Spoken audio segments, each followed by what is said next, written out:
Hai sahabat Banggi Channel, Assalamualaikum warahmatullahi wabarakatuh. Walalo habari taulo hulundalo, yup. Alhamdulillah. Wah, sudah lama ya saya tidak upload lagi video tentang daerah Gorontalo. Pasti sudah pada kangen kan? Tenang saja, kali ini kita bakal sama-sama ngebahas soal perjuangan rakyat Gorontalo dalam mempertahankan daerah Gorontalo dari para penjajah. Tapi sebelum lanjut, boleh dong teman-teman yang belum subscribe untuk tekan tombol subscribe-nya agar saya tambah semangat upload video tentang daerah Gorontalo. Dan jangan lupa buat tekan lonceng notifikasi agar kalian bisa mendapatkan informasi menarik lainnya tentang daerah Gorontalo dari channel ini. Rakyat Gorontalo tentu masih ingat kan Hari Patriotik jatuh pada tanggal berapa? Yaps, bener banget. Hari Patriotik jatuh pada tanggal 23 Januari 1942. Hari Patriotik merupakan hari paling bersejarah untuk bangsa Indonesia, khususnya untuk rakyat Gorontalo. Karena pada peristiwa 23 Januari 1942, rakyat Gorontalo di bawah pimpinan Bapak Nani Wartabone berhasil melakukan perlawanan terhadap pemerintahan Hindia Belanda untuk merebut kembali kekuasaan daerah Gorontalo dari tangan para penjajah. Wah, hebat ya pejuang kita dari Gorontalo. Bangga jadi rakyat Gorontalo, khususnya jadi rakyat Indonesia. Tonggak sejarah terpenting dalam perjuangan bangsa Indonesia di dalam mencapai kemerdekaannya adalah dengan diucapkannya proklamasi kemerdekaan Indonesia pada tanggal 17 Agustus 1945. Dalam sejarah tanah air kita telah tercatat beberapa bangsa asing yang sempat menginjakan kakinya dan menjajah Nusantara ini. Sejak abad ke-16, kedatangan bangsa Portugis dan Spanyol, kemudian Belanda, lalu Jepang, dan kemunculan Belanda yang kembali ingin menjajah Indonesia dengan membonceng pada tentara sekutu dengan tujuan hendak mendirikan negara-negara boneka. Sejak abad-abad penjajahan itu, tidak henti-hentinya berlangsung perlawanan rakyat di berbagai Nusantara, dari yang bersifat lokal sampai kepada yang bersifat nasional. Salah satu bentuk sikap patriotik rakyat Indonesia dalam mempertahankan kemerdekaannya sepanjang masa diantaranya terwujud dengan peristiwa 23 Januari 1942 di Gorontalo. Daerah Gorontalo dulunya merupakan daerah bagian dari Provinsi Sulawesi Utara yang beribu kota di Manado. Tetapi sejak tanggal 5 Desember tahun 2000 telah berdiri sendiri menjadi satu provinsi, yaitu Provinsi Gorontalo dengan ibu kotanya kota Gorontalo. Salah satu pahlawan nasional dari daerah Gorontalo yang paling dikenal adalah Bapak Nani Wartabone. Dan untuk menghormati jasa beliau, pemerintah Gorontalo membuat sebuah patung monumen pahlawan Nani Wartabone yang berada di Taman Taruna Remaja Kota Gorontalo. Selain Bapak Nani Wartabone, ada beberapa pejuang Gorontalo lainnya yang juga turut serta dalam memperjuangkan kemerdekaan di daerah Gorontalo, seperti Saripah Rahmanhala. Saripah Rahmanhala adalah seorang tokoh perempuan kala itu yang bekerja untuk pemerintah Hindia Belanda sebagai tim penyelidik. Dan beliau mendapatkan tugas rahasia dari pemerintah Hindia Belanda untuk menghanguskan jembatan penyeberangan Tangkobu yang berada di Paguyaman. Hal ini dilakukan setelah Jepang berhasil menang dari Amerika. Dan Jepang bermaksud untuk mengambil alih kekuasaan pemerintah Hindia Belanda dari tanah jajahannya. Saripah Rahmanhala yang masih memiliki jiwa nasionalisme di dalam dirinya kemudian membocorkan rahasia tersebut kepada beberapa tokoh pejuang Gorontalo lainnya seperti Oka Haru, Ahmad Hipi, dan seterusnya, R.M. Kusno dan Upoyo. Dalam menghadapi kegiatan perusakan oleh Belanda, dibentuklah Komite 12 melalui rapat yang diadakan pada malam Jumat tanggal 15 Januari 1942 di rumah Kusno dan Upoyo. Komite 12 adalah sebuah wadah perjuangan yang tidak dikenal karena hasil dari pertemuan pada malam itu tidak diketahui. Sampai meletusnya peristiwa 23 Januari 1942 dan baru diketahui setelah peristiwa itu terjadi. Wah, hebat ya taktik yang dimiliki oleh para pejuang kita. Semakin bangga ya jadi rakyat Gorontalo, apalagi rakyat Indonesia. Dalam Komite 12 tersusun badan perjuangan dengan struktur Ketua Nani Wartabone, Wakil Ketua R.M. Kusno dan Upoyo, Sekretaris U.H. Buluati, Wakil Sekretaris A.R. Ointu, dan anggota-anggotanya Usman Mono Arfa, Usman Haju, Usman Tumu, Age Usu, M Sugondo, RM Danuatio, Sagap Al-Hasni, dan Hasan Bejeber. Wah, banyak sekali ya rupanya pejuang Gorontalo. Mereka merupakan tokoh dari wakil-wakil partai dan organisasi kala itu yang ada di Gorontalo.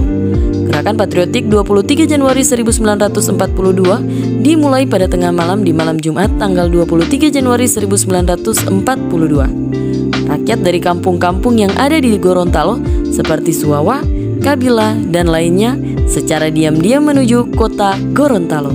Mereka langsung menuju pos komando yang berada di rumah Kusno Danupoyo di kampung Ipilo dan langsung dipimpin oleh Bapak Nani Wartabone dengan pembagian tugas, yakni tugas pertama dilaksanakan oleh W. Paumei, Nani Wartabone, dan Pendan Kalengkongan. Mereka menuju rumah Komandan Dentansemen Velpolitik W.C. Romer agar pada hari itu dia tidak perlu menuju ke kantor karena situasi tidak mengizinkan. Tugas kedua dilaksanakan oleh Ardani Ali, JJF Paat, dan C.A. Lasut. Mereka bertugas di kantor pos telegraf dan telepon untuk melucuti senjata dan menangkap anggota Verneling Korps yang akan mengadakan pembakaran dan perusakan. Tugas ketiga dilaksanakan oleh Ahmad Tangahu yang bertugas ke penjara untuk membebaskan tahanan politik yang ditawan oleh Hindia Belanda. Dan tugas keempat dilaksanakan oleh MTH Tumeu yang bertugas di asrama Velpoliti untuk menerima para tahanan kita dan dibantu beberapa anggota Velpoliti lainnya. Wah, hebat sekali ya taktiknya mereka. Para pejuang Gorontalo memang TOP banget. Gerakan Patriotik Rakyat Gorontalo yang telah meluap-luap mencapai puncaknya di pagi hari Jumat itu. Pada waktu subuh, anggota-anggota Velpoliti bersenjata yang berjiwa nasional itu telah bersatu dengan rakyat.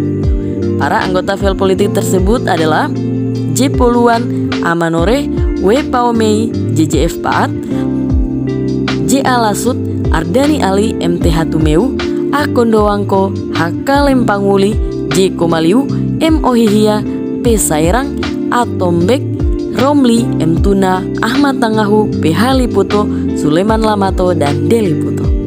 Wah, banyak sekali ya. Kayaknya kita harus bener-bener ya merasa bangga dan harus mempertahankan dan memperjuangkan kemerdekaan yang sudah kita miliki untuk menghormati jasa para pahlawan kita. Benar tidak? Menjelang jam 5 pagi pelaksanaan kudeta oleh rakyat berjalan dengan baik. Setelah kantor pos telegraf dan telepon dikuasai, pasukan yang dipimpin Nani Wartabone menuju tangsi politi dan bertemu dengan piket yang bertugas di saat itu. Komandan Velpoliti W.C. Romer yang menempati bagian muka tangsi itu segera ditangkap.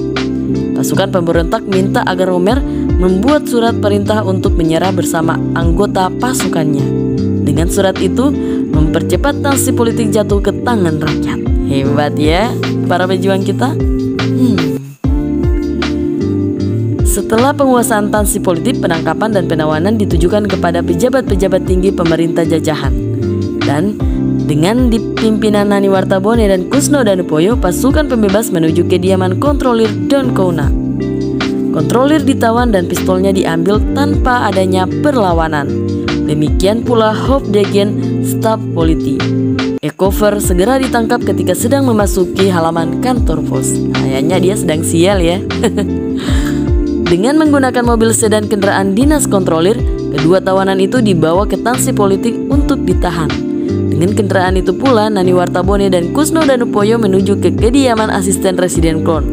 Asisten Residen Klon segera ditangkap dan tidak beberapa lama kemudian dibawa ke tangsi untuk ditahan. Akhirnya berturut-turut ditangkap M. Wardoyo, seorang dokter hewan, tetapi kemudian dibebaskan. Leihart sebagai arsitek kepala BOW atau yang kita kenal sekarang dengan kantor PU. Philips kepala kantor Blessing dan melarikan diri tetapi kemudian tertangkap. Wah, hebat ya. Orang yang sudah melarikan diri masih tertangkap juga. Usahanya sia-sia. Juga ialah D.E. Duitrux, kepala Koprak Fons, dan Dick Roth, kepala Nederland Indies Headed East Bank Gorontalo. Penangkapan terhadap para pejabat itu berjalan lancar karena mereka tidak lagi bersama dengan anggota keluarga. istri, dan anak-anak mereka telah menyingkir lebih dulu menuju Sulawesi Tengah. Ternyata, para pejabat yang telah ditawan pasukan pemberontak berjumlah 15 orang. Dan bersama dengan itu pula diambil dari mereka sejumlah 15 buah pistol dan beberapa buah bedil. Yang selanjutnya, untuk keamanan para tawanan, mereka dipindahkan ke penjara. Masih berperi kemanusiaan ya, dibanding dengan apa yang telah mereka lakukan kepada masyarakat kita ya. Segera setelah kantor pos diduduki dan sementara gerakan masih diteruskan, pagi itu pula sekitar pukul 8 pagi, Uha Buluwati yang telah mendengar Nani Wartabone telah bergerak dan menguasai keadaan, lantas menuju kantor pos sambil membawa bendera merah putih yang bertuliskan Indonesia Berparlemen, yang biasa dipakai pada rapat-rapat GAPI. Bendera itu kemudian dipancangkan seperti spanduk di bagian depan dinding kantor pos. Waduh. Sekitar pukul 10 pagi, masyarakat telah berkumpul di alun-alun yang tidak jauh dari rumah asisten residen untuk menghadiri upacara penyambutan kemerdekaan. Pada upacara tersebut dilakukan penaikan bendera merah putih dengan diiringi lagu Indonesia Raya. Setelah itu, Inspektur Upacara Nani Wartabone mengucapkan pidato singkat dengan isi adalah, pada hari ini tanggal 23 Januari 1942, kita bangsa Indonesia yang berada di sini sudah merdeka, bebas, lepas dari penjajahan bangsa manapun juga. Bendera kita yaitu merah putih, lagu kebangsaan adalah Indonesia Raya. Pemerintah Belanda sudah diambil alih pemerintah nasional. Wah, berhasil ya perjuangan rakyat Gorontalo. Hebat bukan? Kita patut bangga dan bersyukur dengan perjuangan para pahlawan. Dan jangan lupa, kita harus menjaga hasil dari perjuangan para pahlawan kita. Jangan kita merusak perjuangan dari para pahlawan kita. Oke teman-teman, sampai di sini dulu kita ngebahas soal daerah Gorontalo dan perjuangan rakyat Gorontalo untuk video kali ini. Buat teman-teman yang senang dan suka dengan video ini, kasih like-nya ya. Dan jangan lupa share video ini agar semakin banyak orang yang tahu tentang perjuangan rakyat Gorontalo. Terima kasih untuk like dan subscribe-nya, dan sampai jumpa di video selanjutnya. Assalamualaikum warahmatullahi wabarakatuh.